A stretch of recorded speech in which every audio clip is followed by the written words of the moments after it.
they could win a Super Bowl. This is my thing. I played with a quarterback who had these same question marks assigned to him for however many years, 7 years, whatever it was. The same question was when he gets to the playoffs, he's not the same guy.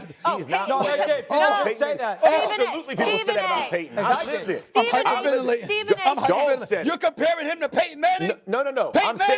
No. I'm saying how people talk about Dak Prescott, of the lights and the moments and whatever all this stuff is. The body, and you said it about Peyton. So you know and I know. People would question what happens in big games and how this all goes. He's 11-13 postseason.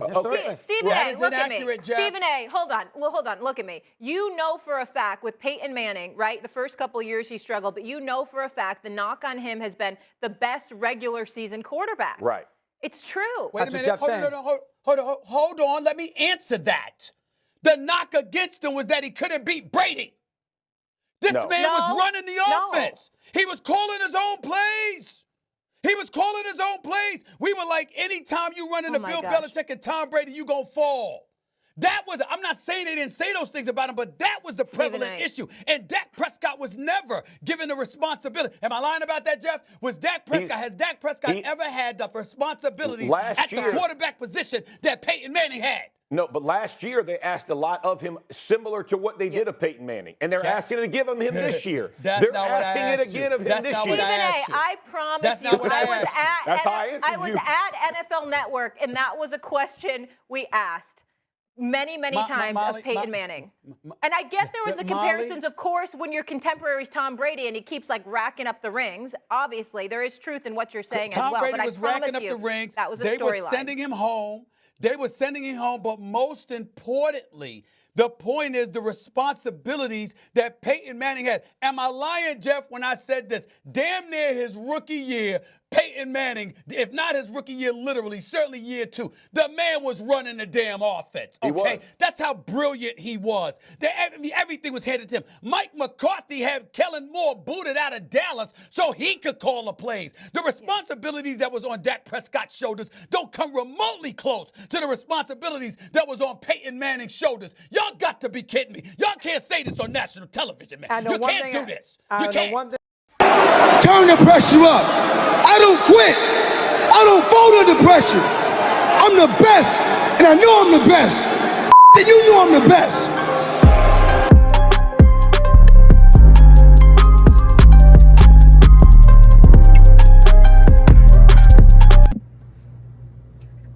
That's my Michelle. Nah, I'm just messing with y'all, man. It's your boy DMV back with another one. So I wanted to make sure that I got another video out, right? Because I kept seeing all of these clips. And make sure you like, comment, subscribe. You know, your boy's back monetized, so I'm happy.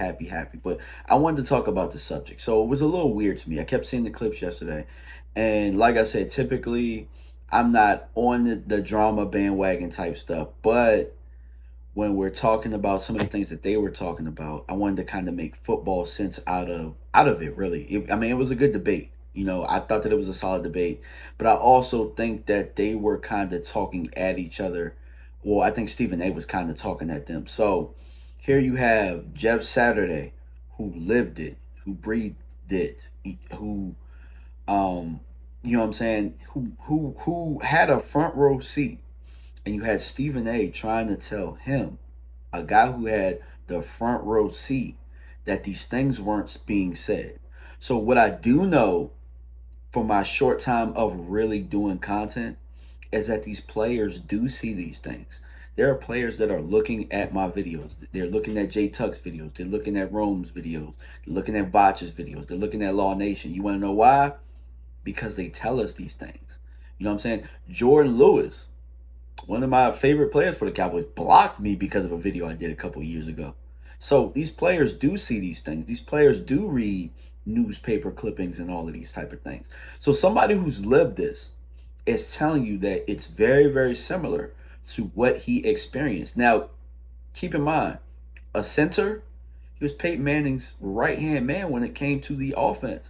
You know, a lot of these quarterbacks are closer to their centers than they are to their own family members. You know what I'm saying? Like, that's probably the position there where you gotta be in sync the most. So the guy who was most in sync with Peyton Manning is telling you this looks familiar to what they experience, and you're not trying to hear it because you're trying to paint a narrative. And I get it though, because you got to entertain the people, because Cowboys hate, it sells tickets. You know what I'm saying? It moves the needle. It moves the needle. So I get it.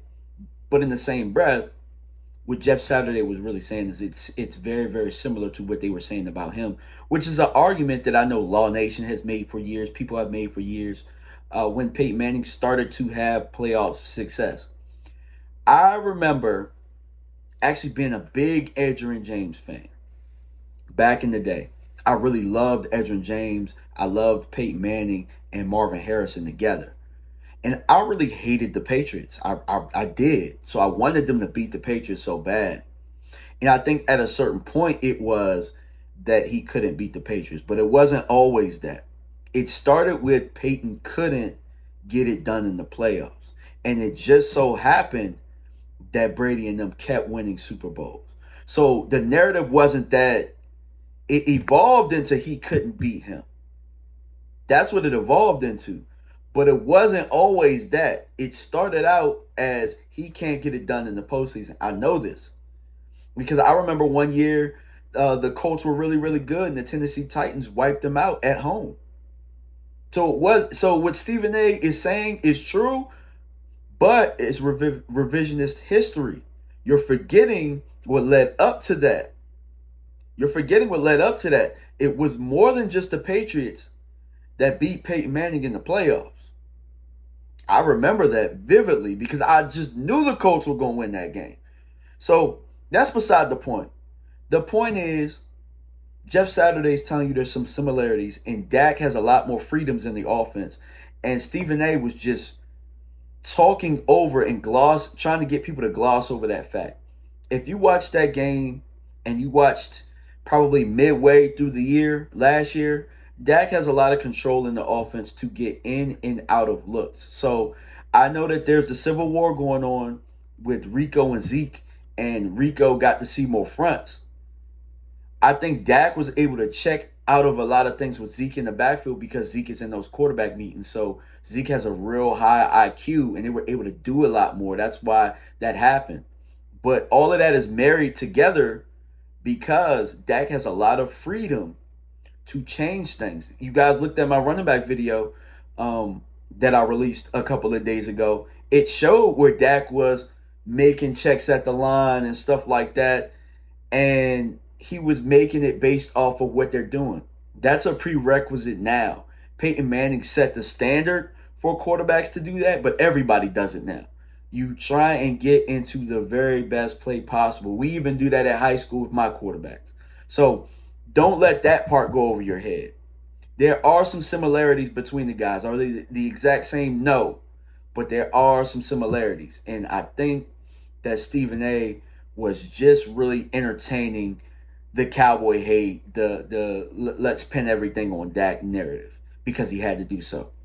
But appreciate y'all for stopping by. Your boy's back monetized. So for the members, I'm going to try and create some things for you guys so that, you know, we can win some prizes and stuff like that. I'm working on a big giveaway for the Cowboys and Commanders tailgate. So I'm working on that as well.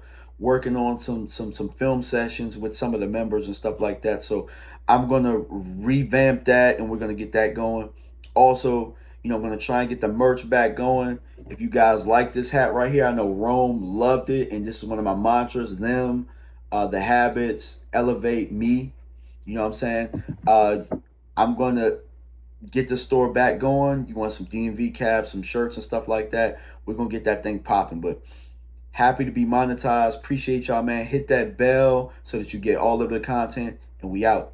Peace. Turn the pressure up. I don't quit. I don't fold under pressure. I'm the best, and I know I'm the best. And you know I'm the best.